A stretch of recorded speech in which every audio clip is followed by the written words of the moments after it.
الحمد لله رب العالمين والصلاة والسلام على رسول الكريم اما بعد حضرات جس عنوان لے کر حاضر ہوا ہوں وہ ہے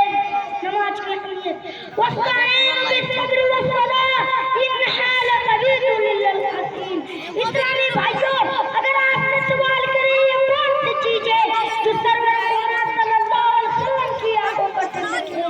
یہ کون سی چیز ہے مصیبت اور پریشانی کے دلبستوں کو مومن سکون پہنچاتے ہیں یہ کون سی چیز ہے یقیناً آپ یہی جواب دیں گا جی آیا نماز ہے جو قرآن کرتے ہیں رجا حق و مرینا اگر ہمارا رسول صلی اللہ علیہ وسلم پر کوئی پریشانی آئے تو نماز عام میں سکون ہوتے ہیں نماز عام میں سکون ہوتے ہیں جہنمیوں سے پوچھا جائے گا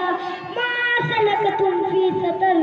تمہیں کس جرم کے لیے پیدائش میں گیا لم یکن الذین مسلمین تم پہلا جواب دیں گے ہم دنیا میں مال نہیں دیا کرتے تھے زکات نہیں دیا کرتے تھے